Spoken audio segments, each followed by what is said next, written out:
Well, welcome to another episode of The Minority Voice. I'm your host, Jeff Vega. And it's been a minute since we've been here because, our Mr. Everything, our engineer, our cinematographer, our sound guy, David, went on a trip to take care of some business. And David, how'd that go? The business went great, but not the trip. Okay, all right. Yeah, you literally had a trip. You almost broke your foot, right? Yeah, fractured it. Yeah, okay. But you were a trooper and you got the job done, right? Yeah, we got the job done. Thanks, my nephew. Okay, and we got paid? We did, and it was a success. Awesome, that's great. Well, folks, I'm excited today because I have a very exciting guest here, and I want to say because I think real America has finally woken up, and this young lady is one of those, and she's going to tell you not only did she wake up and get activated, but she has gotten a whole bunch of people activated. And let me introduce you to Patrice Johnson, and she is with, I got to write this down because it's the acronym. It says Pure Integrity for Michigan Elections. Patrice, thanks for coming on. Well, thank you for having me, Jeffrey. So let's start. Where were you in 2020 right after the election politically?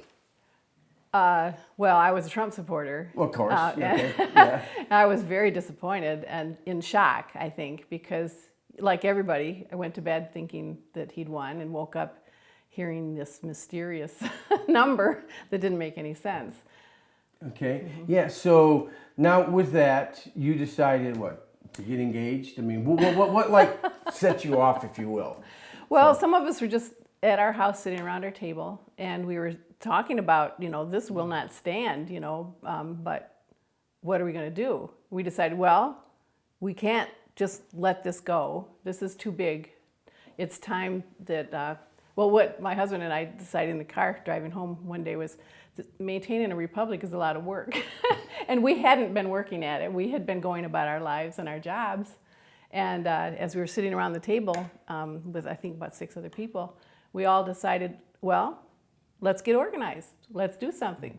So we said, okay, what are we going to focus on? And we said, well, if we're going to focus on something, it has to be election integrity, because without that, there is nothing left. And that is truly what your group is about. It's about election integrity. That's right. You're not necessarily, at least, and I've been to a few of your meetings, and they've been great. The food's always good, so it's my wife's usually not home on Saturday night, so I get a free meal there, so which is good. Sometimes I wonder if people come for the food. Yeah, and that works. But just though you're a Trump supporter, which I think more and more people now wish they were a Trump supporter back in November with all that's going on. But we'll set that aside for right now. But what you're about, and your group is about, and we'll talk a little bit about your group in a second here, but it's about having integrity in our elections, because our elections, honest and fair elections, are everything, right? That's exactly it. Our feeling at the time, and has grown progressively, is that our legislators thought they were making laws that were fair and just, but they weren't looking for holes.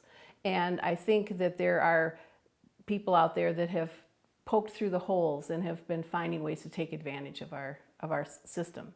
So we look for where there are potentials for abuse, and then work with our legislators to try to close those holes. Okay, so you guys were having coffee, a group of you at your house, and then you decided to do this. There were 6 of you. So what did you guys do? Well, we decided let's focus on election integrity. So, okay, what is that? And we didn't know anything about the process. I called Linda Lee Tarver, and she came to our meetings subsequently after that. And she said, well, you're going to have to testify at the hearings. You're just going to have to testify. And we were mortified. Because we'd never done that. So it's like you jumped out of the pot right into the fire. Fire, right. But what we did is we started looking at the legislation that was coming down the pipe from both the House and the Senate in Michigan. And then we just broke into groups and started analyzing those bills. And we met, every time we met, we would discuss the bills and formulate a position on where we stood on them. And then we wrote it down. And so now we have, I think our document is like 30 pages. It's our position statement. We keep track of every topic, every bill, and then we use that as the basis when we form our testimony as each bill comes up So for let me hearing. get this right. You go from being non-political in the sense of an activist to you guys have already created a 30-page document. Oh, sure. That's right. It just grew. It just grew. So, well, and she has it, folks. She's coming prepared. Okay, there it is, folks. It is legislative policy positions. So you're telling Lansing you're no joke. You're here and you're here to stay, right? Oh, we are here to stay.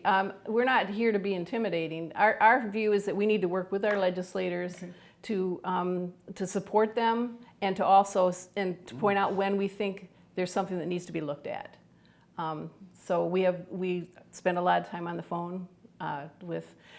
Well, in the Senate, you have Ruth Johnson, who heads up the Elections Committee for the Senate, and Ann Bolin in the House side. Sure. Mm-hmm. Yeah. So we focus on those folks, and then we send out calls to action to all of our supporters, and then we might draft up a suggest. Here are the issues. Here's what our position is, and then they all contact their representatives too. Okay. So let's go back to this. So you said that you guys have testified Yes. before the House and the Senate. Okay. Just about on every bill. We're always there. I've never testified myself. I've been to a few. I see how it works and all that. It's intimidating. That's my question right now. So like, how many of you have testified, and really, how did you prepare yourself? Because it can be, it's almost like a court proceeding. It is like a court proceeding. And it is intimidating. It is. It is. And I'm not intimidated by a crowd usually. Okay.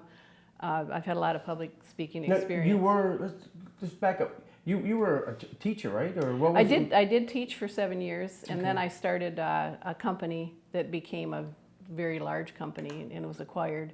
So we moved to Washington, and I worked there for a few years. And since then, I started.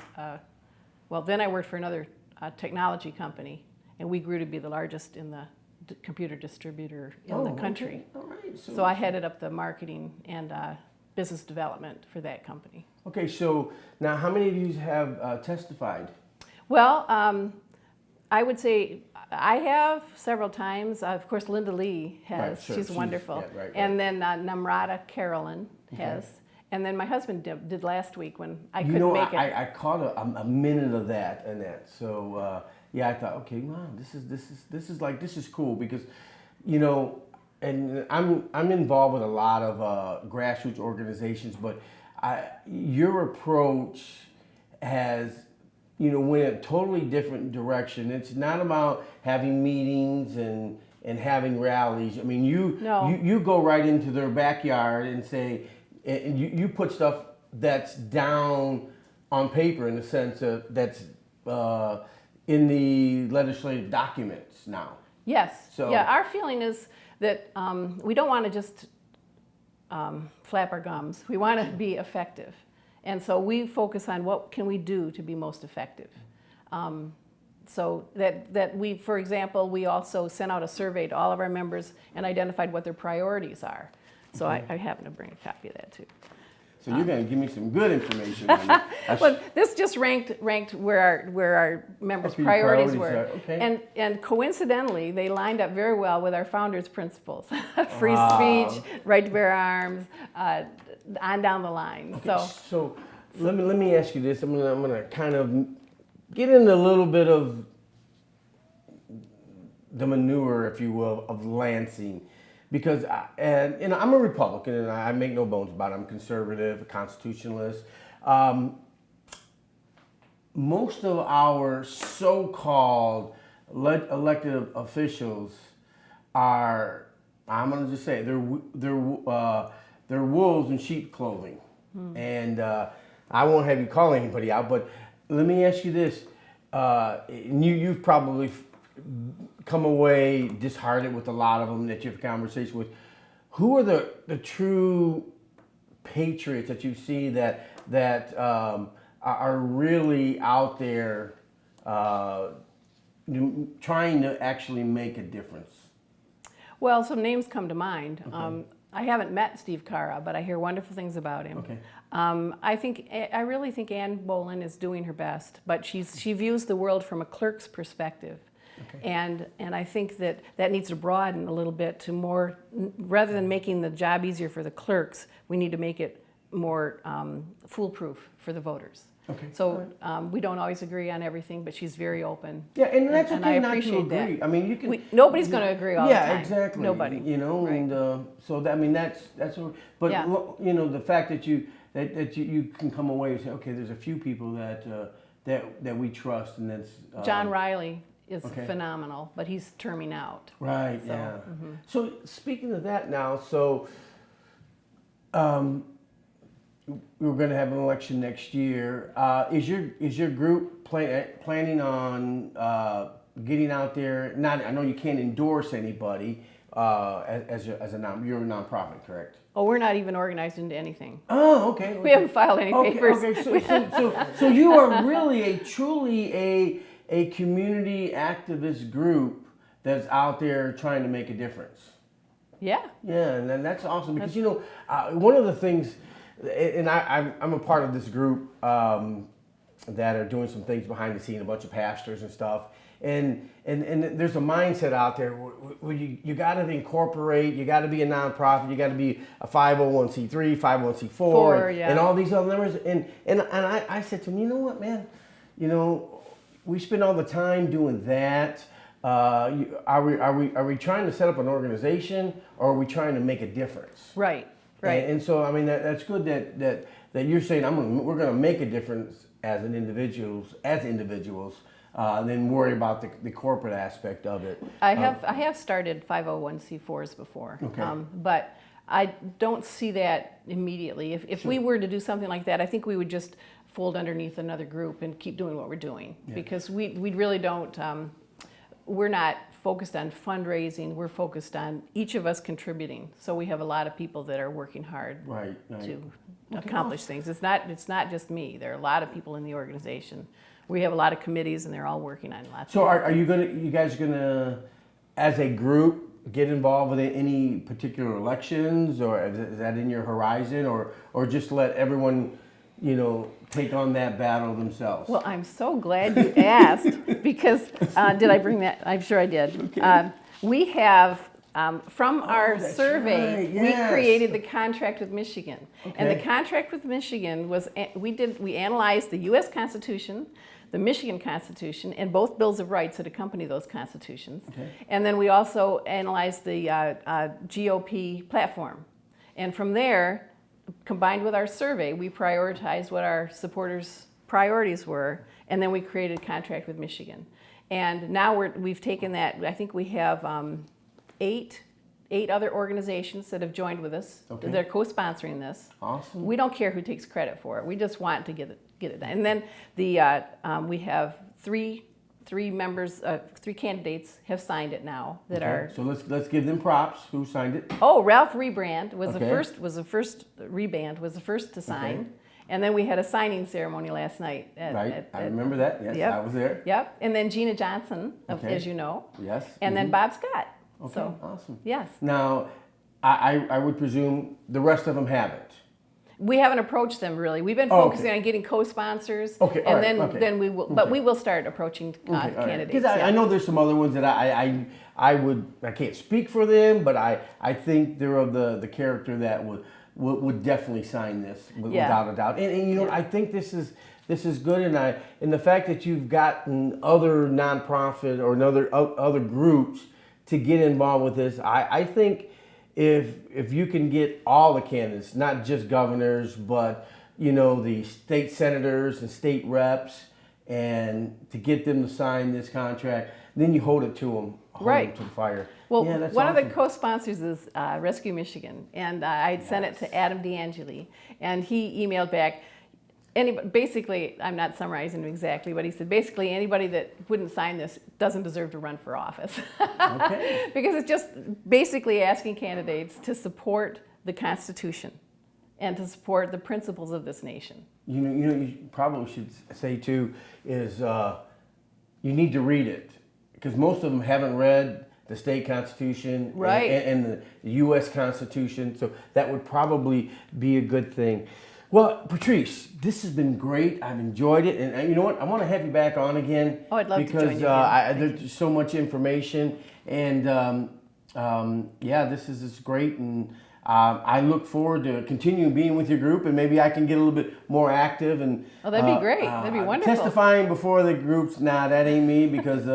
Sometimes I slip with the tongue, and they would probably ask me to leave or monitor. But Patrice, thank you very much. And before we go, how can people get a hold of the group? Oh, yes, thank you. You can email us Okay. at Pure Integrity for Me, Okay. as ME at the end, or go to our website and sign up for the newsletter, and you'll get all of our communications.